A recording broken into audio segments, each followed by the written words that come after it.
ပရိသတ်ကြီးအားလုံးမင်္ဂလာပါရှင်။ကျမတို့ Curate Channel ရဲ့နေ့စဉ်ကျမကြီးစီစဉ်လေးရနေပြန်လည်ပြီးတော့မှကြိုဆိုလိုက်ရပါတယ်ရှင်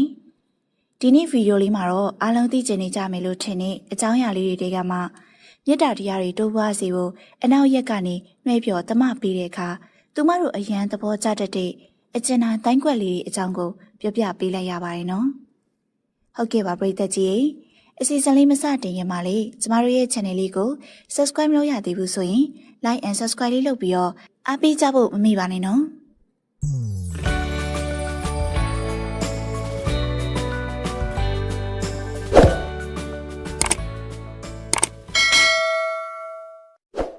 ဟုတ်ကဲ့ပါပရိသတ်ကြီးသူမနဲ့အတူတူကြည်နူးပျော်ရွှင်ကြတဲ့အခါမှာဆိုရင်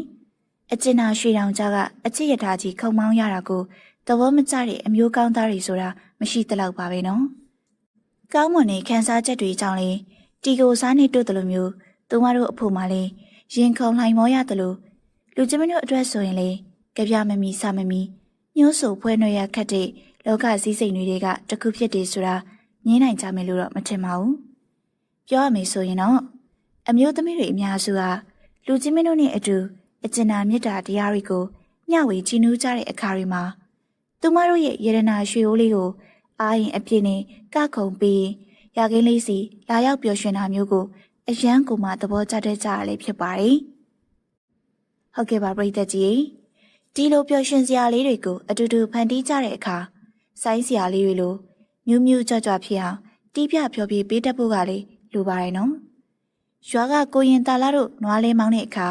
ကျင်ရာလေးတွေပြီးမှလဲလေးရမြ мян ပြေးပြီးခီးရောက်တယ်လို့ပါပဲ။လူချင်းမင်းတို့အနေနဲ့သဘောမကျတော့ဘူးထင်မိမင်းလဲရင်လေးကိုမြ мян ခီးနေစေခြင်းနေဆိုရင်တော့မြမပြည်ကြောက်စိမ့်လို့အကျဉ်းသားရေအိုးကြီးကိုစိုင်းဝိုင်းတစ်ခုလိုသဘောထားပြီးလက်စွမ်းပြကြည့်လိုက်ပါရှင်။အကျဉ်းသားမြတ်တာတရားတွေတိုးပွားပြီးအစွမ်းကုန်စူးစမ်းမိကောက်ဆိုင်သမားလေးတွေဖြစ်လာစေခြင်းနေဆိုရင်လေစံကေတာလေးကိုမိမထားသင့်ပါဘူးရှင်။မြင်းနှကောင်လိုလိုရသွားစေခြင်းစက်ကြိုးကိုထိန်းရတယ်လို့ပါပဲ။အကျဉ်းသားစံကေတာလေးကိုကျွမ်းကျွမ်းကျင်ကျင်ကင်တွယ်တတ်မယ်ဆိုရင်လေရရှိလာမယ့်အကျိုးကျေးဇူးတွေက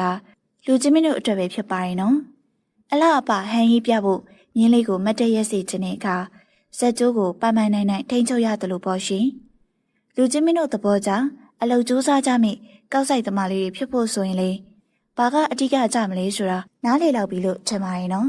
။ဟုတ်ကဲ့ပါပရိသတ်ကြီးဒီနေ့တင်ဆက်ပေးခြင်းနဲ့အကြောင်းအရာလေးကတော့ဒီလောက်ပါပဲရှင်။နောက်နေ့တွေမှာလေဒီထက်ကောင်းတဲ့အကြောင်းအရာလေးတွေကိုအမြဲလိုရှာဖွေတင်ဆက်ပေးသွားမှာဖြစ်လို့လေဗီဒီယိုအသစ်တင်တိုင်းသိရအောင်နိုတီခေါင်းလုံးလေးကိုနှိပ်သွားပေးကြပါအောင်နော်။အဆုံးထိအားပေးကြတဲ့အတွက်လေအားလုံးကိုကျေးဇူးအများကြီးတင်ပါတယ်ရှင်။